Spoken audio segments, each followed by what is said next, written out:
So what's up guys, it's over name তো sign again other video. So guys, আমাদের এই টুর্নামেন্টে আজকে হচ্ছে দ্বিতীয় নাম্বার ম্যাচ। আজকেও মেবি হচ্ছে দুইটাই ম্যাচ হবে আমাদের। তো সম্পূর্ণ ম্যাচ যদি দেখতে চান আমাদের এই খেলাটা, তো অবশ্যই আমাদের ভিডিও শেষ পর্যন্ত দেখতে হবে। আর শুরুতে কিন্তু মাঠে আসার পর দেখতেছি প্রচুর পরিমাণ রোদ, তার কারণে আমরা একটা সেমাতে দাঁড়াই, তারপর দুইজন গোলকিপার মিলে একটু প্র্যাকটিস করি। কারণ আমার মনে হচ্ছে যে খেলার আগে যদি একটু প্র্যাকটিস করি তাহলে আমাদের হচ্ছে শরীরের এনার্জি বেড়ে যায় আর কি। গোলকিপারদের আমার মনে হচ্ছে যে খেলার আগে যদি একটু প্র্যাকটিস করা হয় তাহলে সবারই একটু এনার্জি বেড়ে যায়। তারপর এদিকে রোদ একটু কমার পর হচ্ছে দুই দলে কিন্তু মাঠে নেমে যায়। প্রথম ম্যাচে কিন্তু মুখোমুখি হচ্ছে দুই শক্তিশালী দল, ম্যানচেস্টার সিটি ভার্সেস লিভারপুল। আর এদিকে কিন্তু লিভারপুল কিন্তু তাদের প্রথম ম্যাচটা হেরে যায়, তাই আজকে কিন্তু তাদেরকে এই ম্যাচটা জিততে হবে। তাই কিন্তু তারা জান প্রাণ দিয়ে চেষ্টা করবে আজকের এই ম্যাচটা জিততে তারা। আর বিপক্ষ দল ম্যানচেস্টার সিটি, তারাও কিন্তু চাইবে আজকের এই ম্যাচটা জিততে, কারণ তাদের প্রথম ম্যাচটা কিন্তু ড্র হয়েছিল। তাই আজকেও তারাও চাইবে কিন্তু আজকের এই ম্যাচটা জিততে। আর শুরু থেকে কিন্তু দুই দলে কিন্তু খুব ভালো অ্যাটাকিং ফুটবল খেলা দেখাচ্ছে। আর গত ম্যাচে লিভারপুল যে ডিফেন্স করেছিল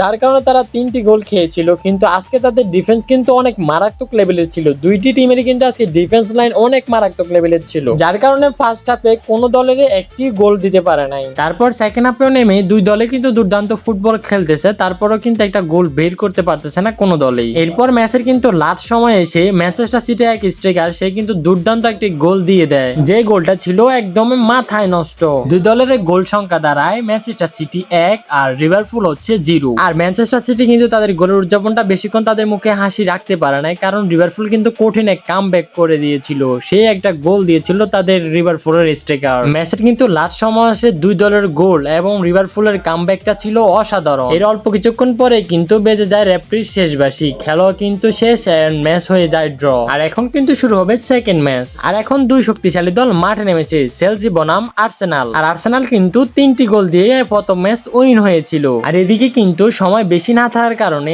এই দ্বিতীয় নাম্বার ম্যাচের সময় কিন্তু অনেক কমিয়ে আনা হয়েছে, 15 মিনিট করে হচ্ছে 30 মিনিটে এই ম্যাচ খেলা হবে। আর আমি কিন্তু ছিলাম চেলসি টিমের গোলরক্ষক, আর আমাদের বিপক্ষ টিম ছিল আর্সেনাল। আর্সেনাল কিন্তু দুর্দান্ত ভালো ফুটবল খেলে, তারা গত ম্যাচে কিন্তু তারা কিন্তু লিভারপুলকে 3-0 গোলে হারিয়েছে। এন্ড আমাদেরকে কিন্তু আজকে ছেড়ে তারা এখন কথা বলবে না, কারণ তারা চাইবে আজকের এই ম্যাচটা আমাদের সাথে জিততে। আর আমরাও কিন্তু চাইবো তাদের সাথে আমাদের এই ম্যাচটা জিততে, কারণ আমাদের প্রথম ম্যাচটা ড্র হয়, তাই আমরা চাচ্ছি দ্বিতীয় ম্যাচটা আমরা যেভাবে হোক আজকে উইন হবই। তো আর কি, দুই দলে কিন্তু শক্তিশালী টিমই ছিল, তারা কিন্তু সবাই কিন্তু জান প্রাণ দিয়ে চেষ্টা করতেছে যে কোনো দল একটি গোল দেওয়ার জন্য। তারপরেও কিন্তু আর্সেনালের চেয়ে আমাদের চেলসি টিমের স্ট্রাইকাররা দুর্দান্ত ভালো খেলছে এবং ডিফেন্স সবকিছু কিন্তু ভালোই ছিল। ফার্স্ট হাফে কিন্তু আমরা 2-1 গোল মিসও করেছিলাম। আর আমাদের চেলসি টিমের শুধু ফিনিশিং লাইনটা অনেকটাই দুর্বল, আমাদের এই স্ট্রাইকারে কিন্তু আর তেমন একটা আমাদের টিমে প্লেয়ারে নেই, যার কারণে আমরা ওই জায়গায় কোনো প্লেয়ার খেলাতেই পারতেছি না। তারপরও যারা ছিল তারা জান প্রাণ দিয়ে চেষ্টা করছে একটা গোল বের করার জন্য, তারপর তারা ফার্স্ট হাফে একটা গোল বের করতে পারে না। এন্ড বিপক্ষ দল আর্সেনালও কিন্তু একটা গোল দিতে পারে না। ফার্স্ট হাফে দুই দলের গোল সংখ্যা থাকে 0।